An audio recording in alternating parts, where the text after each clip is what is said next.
G'day everyone, welcome to this edition of DURKO's Notebook for the 2023 Belgian Grand Prix. Got a couple of hot topics I want to talk about, so pull up a pew, sit back, relax and enjoy the show.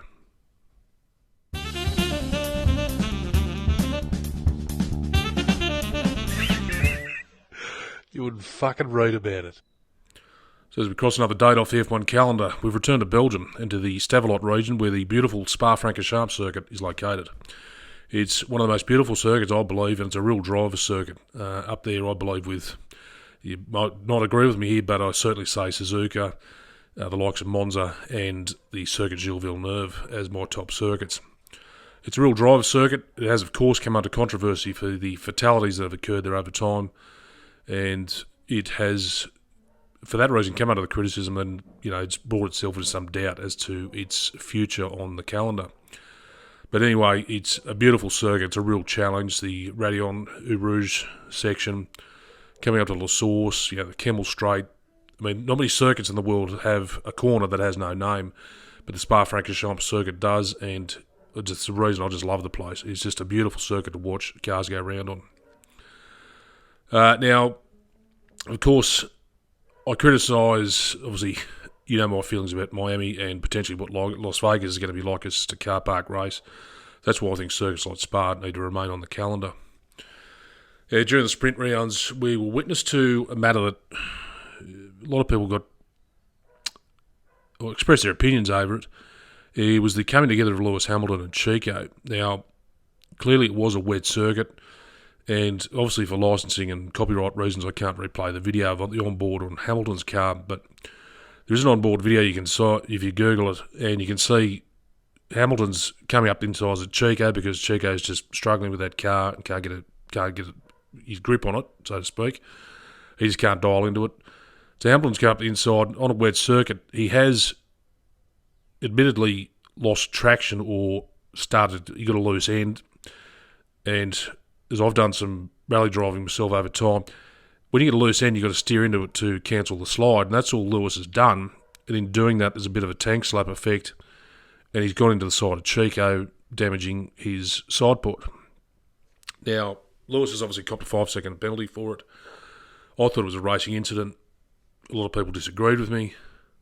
Toto obviously got the shits over it. He didn't agree with the 5-second penalty, but if it was going to be any worse and he was going to get a grid place penalty or whatever, Toto would have been double fisting the desk as he has been known to do before. So I still say it's a racing incident.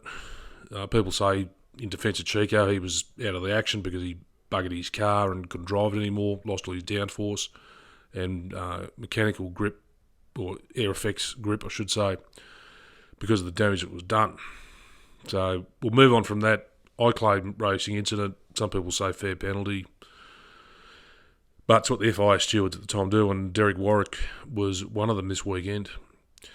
Now, the other one was, of course, in the beginning when everyone's barrelled up to the first turn from the straight at the start of the race. Now, the way I saw it, Oscar Piastri's got himself in front of Sainz, and as you come into La Source, it's a tight corner, and there's not much real estate there.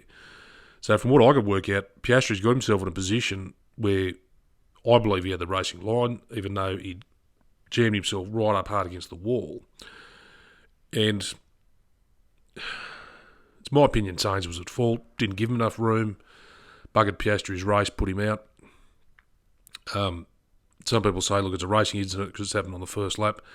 Yes, I can see where you're coming from that. But why and how much longer? I suppose it's a history thing over time. We've always accepted first lap incidents are just written off as a racing incident because everyone's just trying to find their ground and get the truly train going as they get around the first lap. But I think, admittedly, Sainz, took himself out and retired the car because of the collateral damage he'd got from running into Piastri. But I still think, in my opinion, Sainz was at fault, and maybe for the next round in the Dutch Grand Prix, he should have maybe got a 5-second or a 10-second penalty add to his time, or a one-place grid penalty, even just something, because I don't think it was a fair incident. I mean, every time we go to Spa, every time first lap, the first corner is always an incident, but I think I don't know, I just think Sainz went in too hard and stuffed it for Oscar. Now, Paulie Lewis asked a great question about moving the start, and it was up closer to La Source until 1983, so they didn't get so much of a head full of steam going into that first corner, but then they moved it back to where it currently is, and it's been there ever since.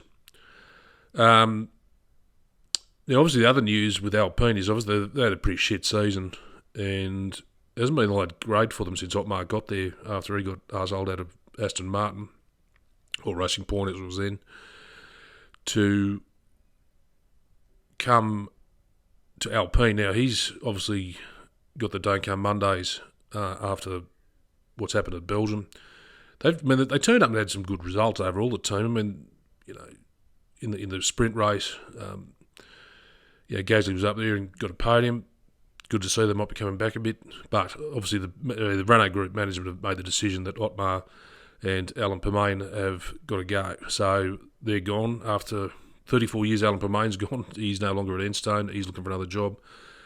And Otmar's on his way out as well. So Bruno Feynman's been put in as they say, intermittent temporary team boss. He's got a lot of background with Alpine, especially their motorsport racing division.